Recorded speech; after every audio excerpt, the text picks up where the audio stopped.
I've, ever since I was a kid, been glued to, like, anything sci-fi, books, movies, you name it. Aliens, spaceships, distant galaxies, I was there. But this YouTube video, the one you sent, why aliens might already be on their way to us, man, that one's something else. Yeah, it's a good one. We're not just dipping our toes in the cosmic pool here. We're diving in head first into the deep end of the Fermi paradox. It's a paradox that never gets old. It's just fascinating to think about billions upon billions of stars. Right. Right. And they get planets. Yep. And the laws of physics, we think they're universal. So statistically speaking, shouldn't there be tons of life out there? But so far, all we've heard is, well, nothing. Radio silence. Yeah, it's like throwing a giant party, sending out all the invites, and then nobody shows up. Correct. You'd start to think, did I get the date wrong? Or the address? So is it just us? Or is there something else going on? This video, it dives headfirst into one possible answer called the Great Filter. Right, the great filter. What if there's a barrier out there, a hurdle that's like phenomenally difficult to overcome, and it prevents most life from reaching a certain point, the point where they could build spaceships, travel the stars, get in touch? Okay, so are we talking like a cosmic exam that only a few civilizations can pass? Is that the idea? Yeah, in a way. Think about life on Earth. It showed up pretty soon after our planet formed, but then it took billions of years, billions for those single-celled organisms to actually evolve into what we see today. Go tricellular life, intelligence, civilizations. Those weren't guaranteed. It took chance events, lucky breaks. It really makes you think. We take it all for granted, but those lucky breaks, maybe they were more like miracles, our existence.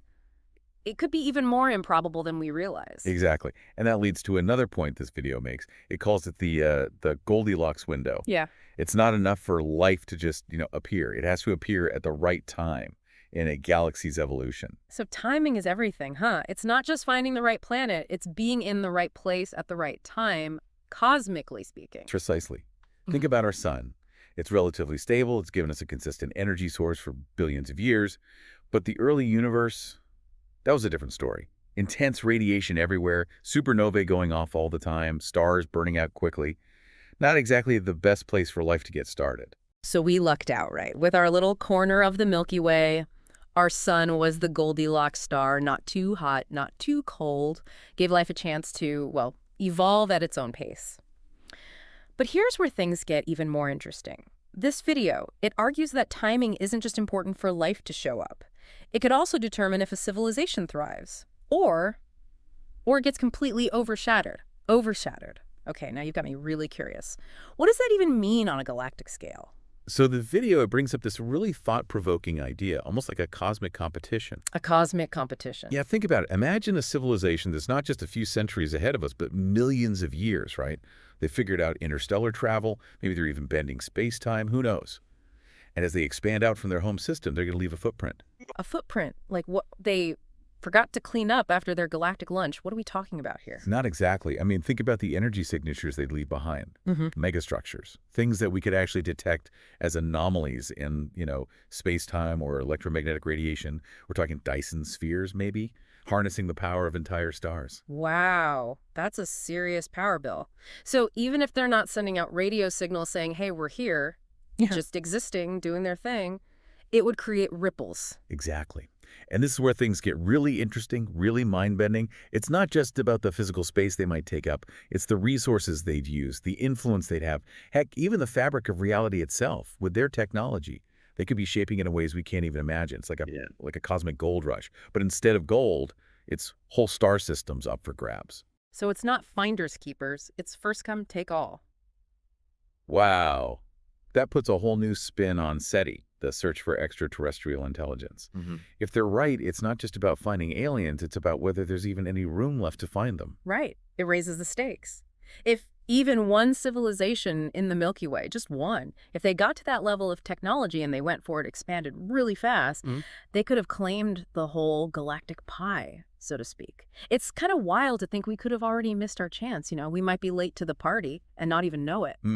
Talk about cosmic FOMO. But wait, the video did say something about quiet civilizations, right? Maybe not every civilization out there wants to build a giant empire. Right. That's the other side of the coin. The video contrasts this noisy expansionist model with the possibility that some civilizations, they choose a different path.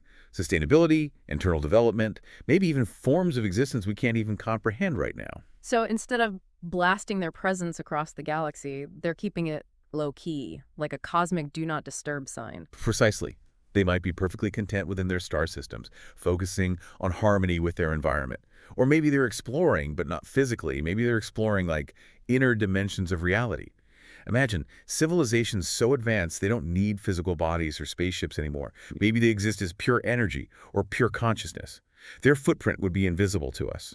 Okay, now that is a mind-blowing thought. Makes you realize how limited our perspective might be. But it also makes you wonder, which path are WE on, right? Are we going to be the galactic party animals? Or are we going to learn to, I don't know, maybe keep it down a little? Well, let's just say we haven't exactly been known for being subtle, you know? I mean, we're just starting to explore beyond Earth, and we're already leaving our mark everywhere. It does make you think. Is that just how it goes? This need to expand, to consume? Is it just hardwired into intelligent life?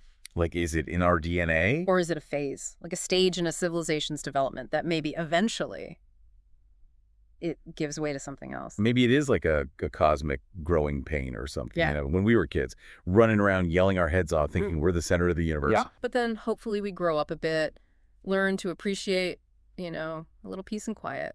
I like that, a cosmic growing pain. And it makes you wonder, what does it even mean to grow up on that scale? For a civilization millions of years ahead of us, Yeah. what does mature even look like? Okay, now we're getting really deep. But isn't it fascinating? What if reaching that level of technology, what if it changes you Mm. fundamentally? Mm. Your values, your priorities, how you see existence itself. Hmm. What if these quiet civilizations, what if they're not competing? What if they've moved past that? No more dominance, no more zero-sum games, all the stuff that's defined, well, pretty much all of human history. Imagine a civilization that looks at the universe Yeah. and they don't see resources to be exploited. They see an interconnected web of life Mhm. and their technology. So advanced, so in tune with nature that we might not even recognize it as technology. It would be seamless. Yeah.